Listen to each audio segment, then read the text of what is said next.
नहीं तो सरकारों का वो हाल होगा जो आज ठुकराल विधायक होता तो निश्चित रूप से उनकी बसावट इन 90 दिन में कर दी होती। आज जीजा साले की सरकार, एक तरफ साला एक तरफ जीजा, फिर आगे उनका जीजा, सब लगे अपने अपने काम में। पूरे जिला मुख्यालय के अंदर कोई एक भी बीजेपी का कार्यकर्ता इस लायक नहीं है कि उसको भारतीय जनता पार्टी के लोकल के एमएलए का नुमाइंदा, रिप्रेजेंटेटिव बनने का मौका मिले, प्रतिनिधि बनने का मौका मिले। अगर महिलाओं को जिसने पीटा है और इस विधायक के सामने पीटा है तो निश्चित रूप से उसने बहुत बड़ा अपराध किया है। एमएलए हैं, रूलिंग पार्टी, सत्तारूढ़ पार्टी के आप एमएलए हैं, कौन पूछ रहा है आपको? और जितने लोग भी इनके भरोसे हैं कि नहर के अंदर नहीं टूटेगा जी, नहर में भी जो नदी के अंदर बसे हुए हैं वो लोग हटेंगे। मैं आपको आज बता रहा हूं, दुकानदारों ने, बस अड्डे के सामने के दुकानदारों ने और समोसा मार्केट के दुकानदारों ने अपनी दुकानों की चाबियां इनको सौंप दी, फिर भी टूट गए। नमस्कार, आप देख रहे हैं खबर पड़ताल। मैं हूं राजीव। 24 घंटे का विधायक का अल्टीमेटम, लेकिन आज एकाएक सारे मकानों को लगभग 1200 पुलिसकर्मी तैनात करके धराशाही कर दिया गया और तमाम वो उपकरणों का इस्तेमाल किया गया। मीडिया कवरेज पर रोक लगा दी गई, इसलिए ताकि वहां पर किसी तरह की कोई राजनीति ना हो। लेकिन परसों जिस तरह से विधायक ने तमाम कोशिशें और प्रयास किया, 24 घंटे का आश्वासन भी मिला, लेकिन तहसीलदार की मौजूदगी में भगवानपुर कोरोड़ा के मकानों को एकाएक तोड़ना शुरू कर दिया। पूरे मुद्दे पर चर्चा करेंगे। राजकुमार ठुकराल जी हमारे साथ हैं। ठुकराल साहब, क्या लगता है आपको, कोरोड़ा में जिस तरह से एकाएक मकानों को ढा दिया गया, सभी को इंदिरा आवास योजना के तहत पट्टा भी दिया गया था, पट्टे के बावजूद माननीय उच्च न्यायालय के आदेश का पालन करते हुए आज सारे मकानों को गिरा दिया गया, क्या देखते हैं, किस तरह से देखते हैं, क्या कुछ होना चाहिए था इन परिवारों को? क्योंकि शेल्टर तक की जो है व्यवस्था नहीं की गई और आज वो घर से बेघर हो गए, छत छिन गई और खुले आसमान के में रहने के लिए आज वो लोग मजबूर हैं। न्यायालय से ऊंचा कुछ नहीं है, न्यायालय से कोई टकराव नहीं कर सकता। न्यायालय का फैसला सर्वमान्य होता है। जब मालूम हो गया कि कोर्ट का आदेश आ गया है और 90 दिन यानी 3 महीने का समय हमारे पास, 3 महीने के अंदर यहाँ के जनप्रतिनिधियों को उच्चाधिकारियों से, अपनी सरकार से, जिलाधिकारी से वार्ता करने के बाद यथोचित स्थान बनाकर ग्राम सभा की जो भूमि है, जो ग्राम सभा की भूमि है, उस पर आवासीय पट्टे हम दे सकते हैं। जब मैं विधायक था तो कंटोपा से काफ़ी लोग वन भूमि से उजड़ कर आए थे, उनको संपतपुर गांव में 2 कॉलोनी, एक नरेंद्र मोदी जी के नाम पर और एक शहीद भगत सिंह जी के नाम पर 2 कॉलोनियां बसाकर वहां मैंने ही विद्युत विभाग के ट्रांसफार्मर और लाइनें खिंचवाकर अपनी विधायक निधि से सड़क बनाकर 2 कॉलोनियां सुसज्जित की, उजाड़े हुए लोगों को वहाँ बसाया। ऐसे ही आनंदखेड़ा ग्राम सभा में जो रोड मकरंदपुर को जा रही है, वहाँ पर हमने 2 कॉलोनियाँ बनाई, सुसज्जित तरीके से आवासीय परिसर बनाकर, और वहाँ जो उजाड़े हुए लोग थे उनको बसाया। आज ये 90 दिन का जो समय मिला था, इस समय में जिला अधिकारी महोदय से वार्ता करके उनके आदेश से उनके अधीनस्थ अधिकारी कर्मचारी ऐसी जगह ढूंढते जिससे ये भगवानपुर के लोग जो आज घर से बेघर हो गए हैं उनको आवासीय परिसर मिलता और 90 दिन के अंदर उनके घर आबाद होते। लेकिन आज बहुत दुर्भाग्यपूर्ण है, कोई सोच ही नहीं है। आपको मालूम है कि बस अड्डे के सामने की दुकानें उजड़ रही हैं, आपको उस समय एक्टिव होना चाहिए। रोम जल रहा है, नीरो बंसी बजा रहा है, आप कहाँ खड़े हैं? आप किस मुकाम पर हैं? आप कह रहे हैं कि नहीं टूटेगा भगवानपुर में, और भगवानपुर के अंदर आप उनको लेके जाते हैं जिलाधिकारी महोदय के यहाँ और पीछे से तहसीलदार और एक्सएन पीडब्ल्यूडी सारा कुछ तहस नहस कर देते हैं। कहाँ है आपकी बात? एमएलए हैं, रूलिंग पार्टी, सत्तारूढ़ पार्टी के आप एमएलए हैं, कौन पूछ रहा है आपको? सरकार में आपकी कितनी हैसियत है, जिला प्रशासन में आपकी कितनी हैसियत है, ये सबको दिखाई दे गया। आपके वर्ड्स की क्या वैल्यू है? आप कह रहे हैं कि नहीं टूटेगा और सब कुछ ध्वस्त हो जाता है। आप समय मांगते हैं, आपको समय नहीं मिलता। किस चौराहे पे खड़े हैं आप? ये डबल गेम नहीं चलेगा, दोनों तरफ सेटिंग, ये सेटिंग का गेम नहीं चलेगा।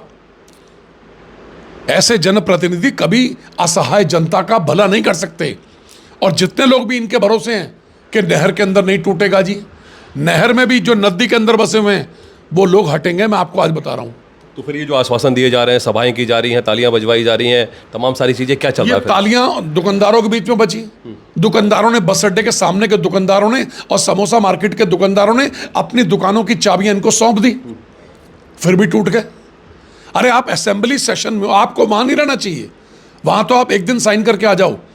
आप गैरसैंण में विधानसभा का सत्र चल रहा है, देहरादून की जगह गैरसैंण में सत्र हुआ था, आप वहां मौजूद हैं। अरे कम से कम हाउस में हल्ला करो, हाउस में बोलो, नियम 53 और नियम 300 के अंतर्गत रूलिंग पार्टी का एमएलए अपने वक्तव्य को रख सकता है, उस पर चर्चा करा सकता है।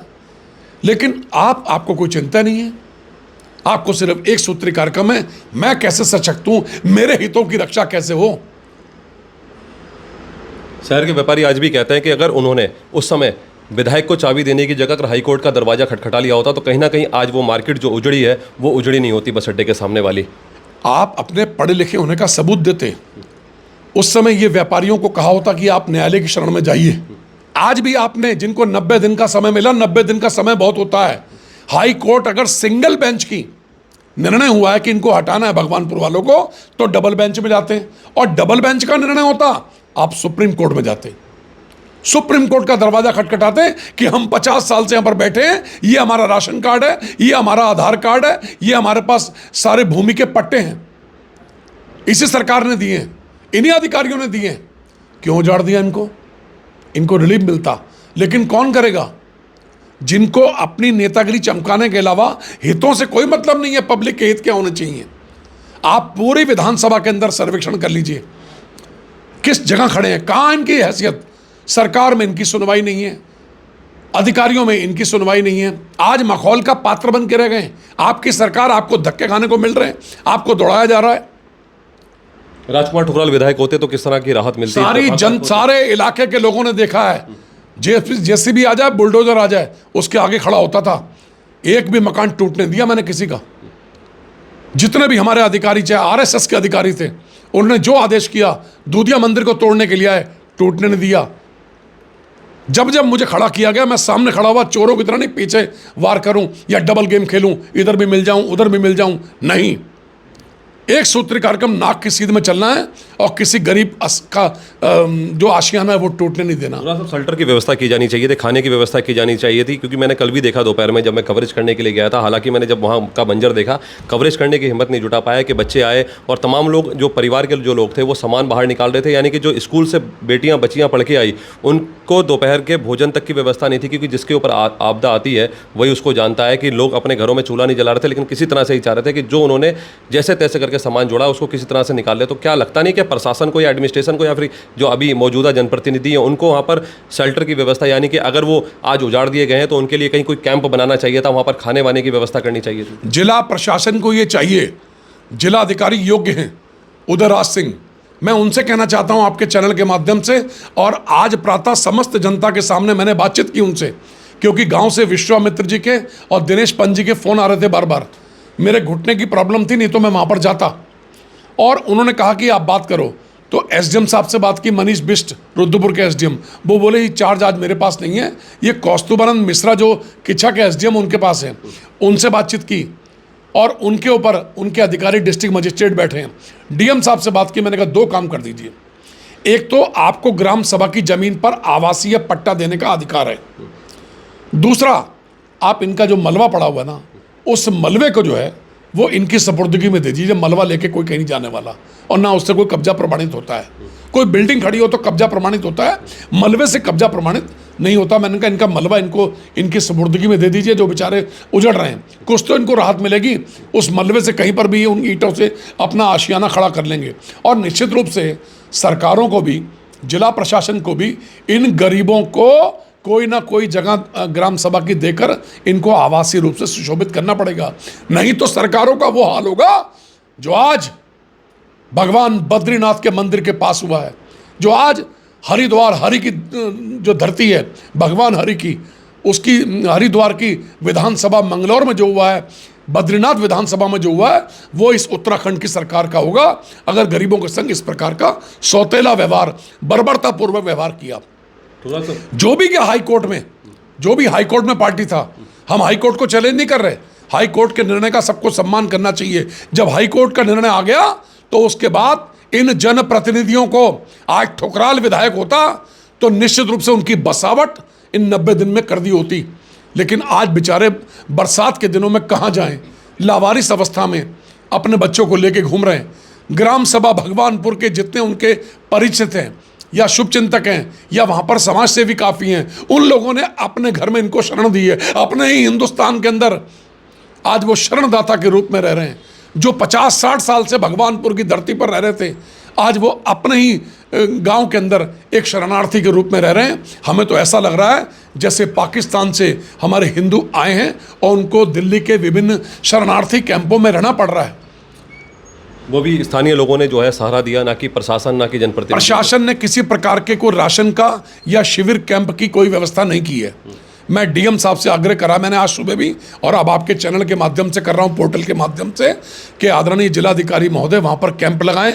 जब तक इनका कोई आशियाना बने तब तक इनको हर सुख सुविधा दी जाए। कोई मानवता भी तो पक्ष है, कोई इंसानियत भी तो है। इंसानियत के नाते हम कितने शिविर लगाते हैं, जब बाढ़ आती है तो कितना राशन का वितरण मेरे सामने जिला प्रशासन ने किया है। आज क्यों नहीं? ये जितने परिवार हैं इन सबकी मदद होनी चाहिए। वो भले ही हमारे पास आए अथवा ना आए, लेकिन वो हिंदुस्तान के नागरिक हैं। भगवानपुर के जो लोग उजाड़े गए हैं, इनको मानवता के आधार पर कुछ ना कुछ रिलीफ देना चाहिए। और जिलाधिकारी महोदय से आज बातचीत हो गई है, डीएम साहब ने एग्री किया है कि इनको ग्राम सभा की जगह पर कहीं ना कहीं एडजस्ट किया जाए। साहब, कहीं ना कहीं विधायक ने पूरी कोशिश की, जिस दौरान विधायक के साथ वादा खिलाफी की, 24 घंटे का टाइम देने के बावजूद तोड़ दिया गया। विधायक वहां पर पहुंचते हैं, जेसीबी के आगे खड़े हो जाते हैं, जेसीबी वालों को दौड़ाते हैं, उसके बाद भीड़ आक्रामक हो जाती है, जेसीबी वाले को एक को पत्थर मार दिया जाता है, उसके बाद उसे मेडिकल के लिए ले जाया जाता है। लेकिन उसी दौरान पत्थर मारने वाला जो व्यक्ति चिन्हित होता है तो उसे हिरासत में जब पुलिस लेती है तो वहाँ पर बवाल मचता है और विधायक कहीं ना कहीं जो है कूदते फांदते हुए उस युवक को छुड़वाते हैं। किस तरह से देखते हैं? देखिए, विधायक को अपने पद की, अपनी गरिमा का ध्यान रखना चाहिए। विधायक का तो इतना है कि रूलिंग पार्टी का एमएलए है, वो अपने जितने भी कर्मचारी हैं जो सरकार के अधीन हैं, अगर उनको कोई बात कहते हैं तो बात में वजन होना चाहिए। महिलाएं पिटी, कोतवाल ने किस तरह से धक्का मारा? देखिए, जिसने भी महिला को पीटा है, कोई कितना बड़ा अधिकारी क्यों ना हो, अगर महिलाओं को जिसने पीटा है और इस विधायक के सामने पीटा है तो निश्चित रूप से उसने बहुत बड़ा अपराध किया है। महिलाओं के संग अमानवीय व्यवहार करने का अधिकार किसी को नहीं है। आप देखिए ना, वहाँ उस दिन मैंने देखा 85 महिला पुलिसकर्मी भी थी। आप महिलाओं के आगे महिला पुलिसकर्मी करते? किसी भी जेंट्स पुलिस के अधिकारी को या प्रशासनिक अधिकारी को महिलाओं से बदतमीजी करने का कोई अधिकार नहीं है। लेकिन आज जो स्थिति है उसका अपनी हैसियत का आकलन करना चाहिए कि वो किस चौराहे पे खड़े हैं। सरकार में क्या हैसियत है, जिला प्रशासन में क्या हैसियत है। कब तक सट्टे पट्टे की राजनीति चलती रहेगी? सिर्फ अपने हितों का ध्यान रखोगे। पूरे जिला मुख्यालय के अंदर कोई एक भी बीजेपी का कार्यकर्ता इस लायक नहीं है कि उसको भारतीय जनता पार्टी के लोकल के एमएलए का नुमाइंदा, रिप्रेजेंटेटिव बनने का मौका मिले, प्रतिनिधि बनने का मौका मिले। दूसरी विधानसभा गदरपुर के ग्राम बलराम नगर से अपने सगे साले को लाया जाता है, उसको विधायक प्रतिनिधि के रूप में सुशोभित किया जाता है। आज जीजा साले की सरकार, एक तरफ साला एक तरफ जीजा, फिर आगे उनका जीजा, सब लगे अपने अपने काम में और पूरी दुनिया इनके हिसाब किताब को जान गई है। अब वो दिन दूर नहीं जब सड़क पर, चौराहों पर इनका जुलूस निकलेगा। जो व्यक्ति अपने हितों के आगे किसी को कुछ समझता नहीं है, जो सिर्फ अपनी जेब भरने का काम करता है, जो सिर्फ अपने आप को लाभान्वित करने के लिए कुचक्र बुनता है।